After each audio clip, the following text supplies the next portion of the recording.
Halo teman-teman Wijaya Trading, pastikan kalian sudah subscribe channel ini sebelum nonton videonya. Jangan lupa like, comment, and share video ini jika bermanfaat. Oke, selanjutnya ada beberapa candle utama ya. Ini saya bahas yang lebih sering muncul ya.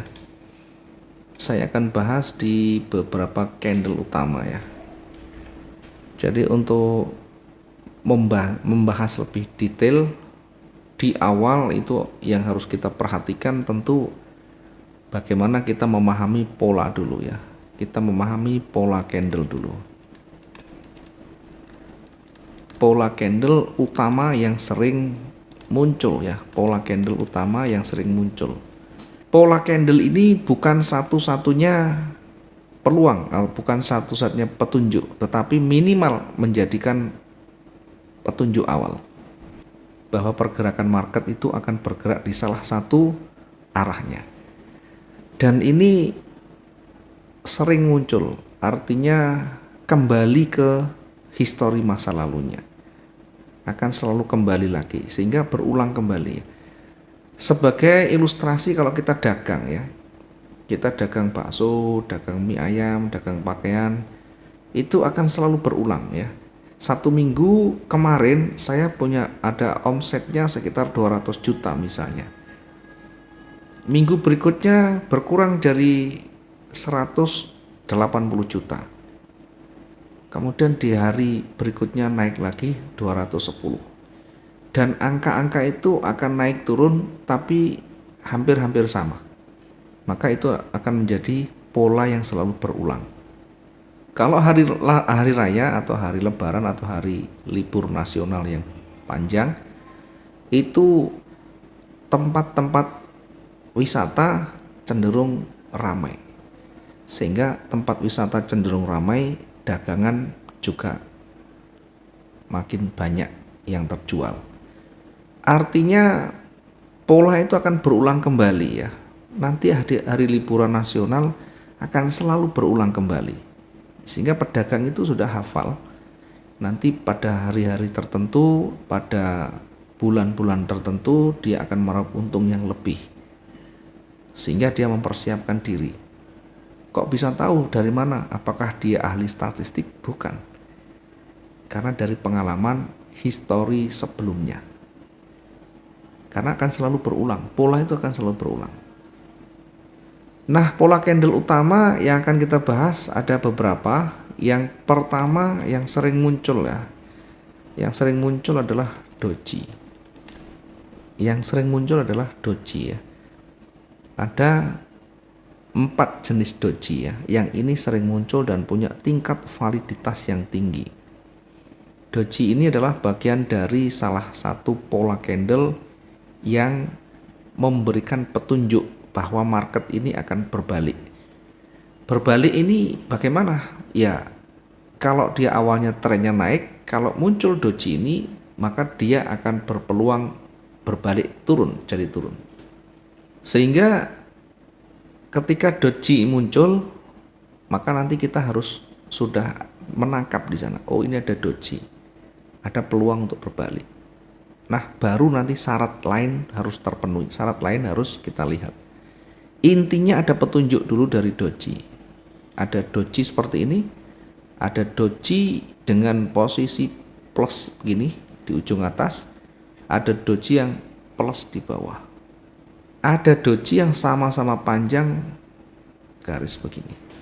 Ada dalam bentuk plus pendek, ada yang dalam bentuk plus panjang, naik atas bawah sama, ada yang hanya di bawah seperti ini, ada yang di ujungnya. Ya, tentu masing-masing punya nama dojinya ya. Saya tidak mengharuskan untuk menghafal namanya, yang penting tahu oh ini doji. Konsep doji itu apa? Konsep doji itu marketnya tidak ada momentum yang besar. Jadi doji itu pengertiannya pasar di mana harga pembukaan dan penutupan itu sama atau hampir sama. Jadi pembukaan dan penutupan itu lekat di situ. Maka ketika dia naik, dia terbentur ditolak ke bawah. Ketika turun terbentur dan ditolak ke atas sehingga ditutup dengan posisi yang garis. Ditutup dengan posisi garis atau bodi yang kecil tipis. Bodinya kecil tipis.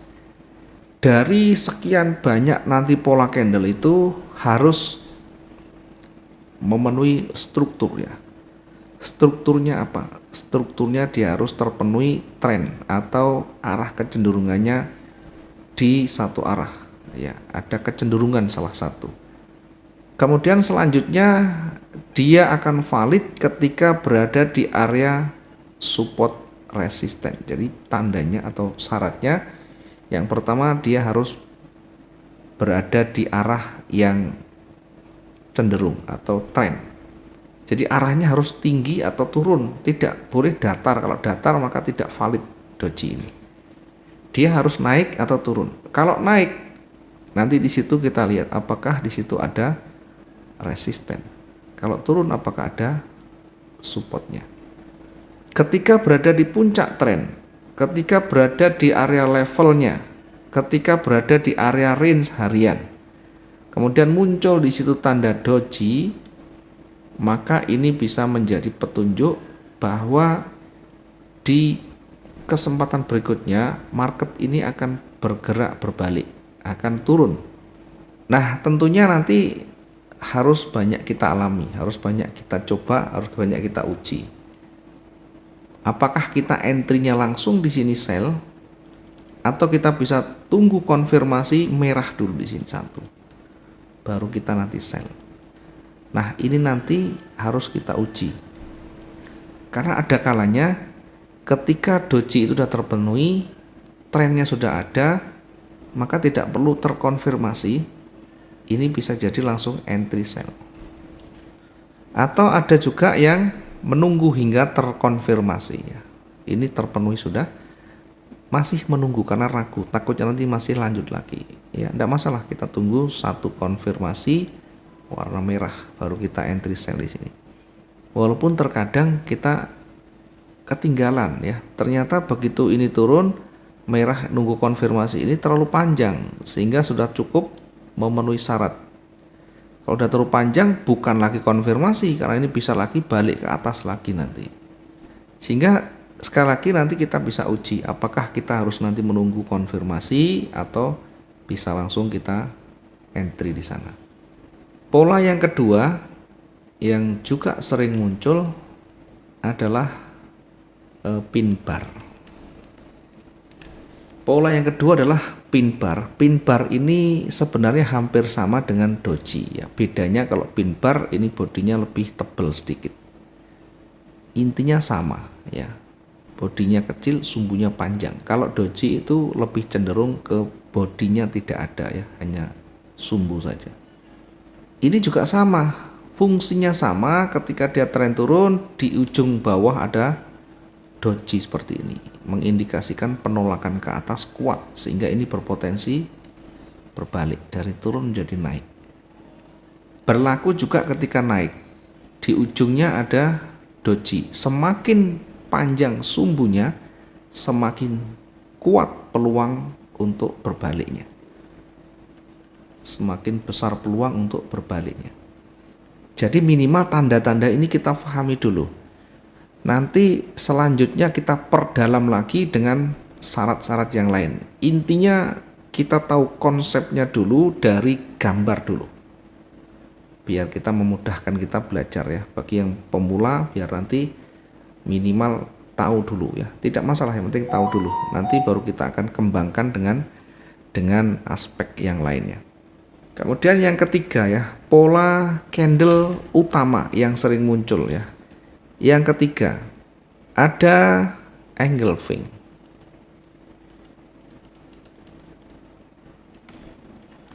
Ada engulfing ya. Engulfing ini apa? Engulfing ini kalau saya artikan menutupi. Saya artikan menutupi ya. Mungkin kita tidak hafal namanya ya, kita cukup memahami konsepnya juga boleh.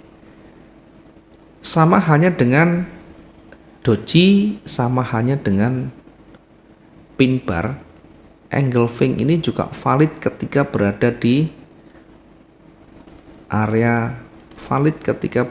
area support resisten. Sehingga kita harus memastikan ya. Pertama harus ada tren tentunya, karena kalau tidak ada tren datar berarti kurang valid. Ketika dia naik, berada di resisten. Di area resisten muncul engulfing. Jadi engulfing itu kalau saya gambarkan begini. Ini contoh engulfing. Pertama misalnya trennya turun merah. Jadi tren awal itu turun. Ya, artinya sebelumnya ini berjajar candle merah dan terakhir seperti ini. Kemudian selanjutnya dari merah ini tiba-tiba naik. Nah, tiba-tiba naik sehingga berubah menjadi hijau. Ini sudah berada di ujung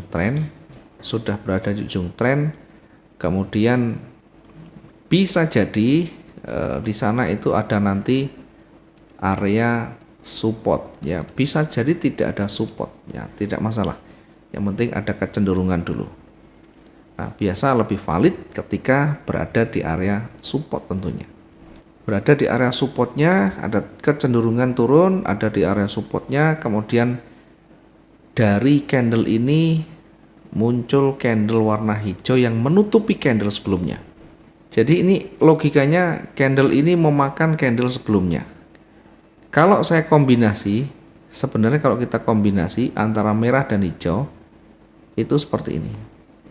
Yang ada bodinya melebur menjadi satu, sisanya tetap body, yang melebur ini menjadi sumbu, sehingga yang terjadi adalah candle dengan body yang seperti ini, sisanya adalah sumbunya. Sehingga candle ini mengindikasikan candle dengan penolakan ya, candle dengan penolakan di bawah, maka ini berpotensi dia akan bergerak naik, akan bergerak berbalik ya. Semakin panjang sumbu di bawah, semakin besar peluang berbalik ke atas. Demikian juga ketika diawali dari tren naik dulu, misalnya trennya naik dulu, di awal itu trennya naik. Anggap saja ini trennya naik begini ya. Ya, anggap saja trennya naik dulu seperti ini. Ini trennya naik ya. Kalau kita ukur misalnya begini, ini tren awalnya naik. Kemudian setelah naik ini turun ya. Seperti ini. Setelah naik tiba-tiba bergerak turun. Nah, dari pergerakan ini yang terakhir punya dampak ya. Terakhir punya dampak. Tentu ini ada tren dulu. Kemudian bisa juga nanti di sini ada level atau resisten, bisa juga range hariannya sudah mendekati. Dan di ujungnya dari hijau ini kemudian ditutup candle warna merah ya. Candle merah ini menutup candle sebelumnya. Sehingga ini namanya bearish engulfing, ini bullish engulfing ya. Kalau kita tidak paham dengan namanya tidak masalah ya. Kita masukkan dengan konsepnya ya. Kita masukkan dengan logikanya, merah memakan sebelumnya, maka berpotensi akan turun lagi. Artinya akan berbalik dari naik menjadi turun. Ini adalah engulfing atau menutupi artinya.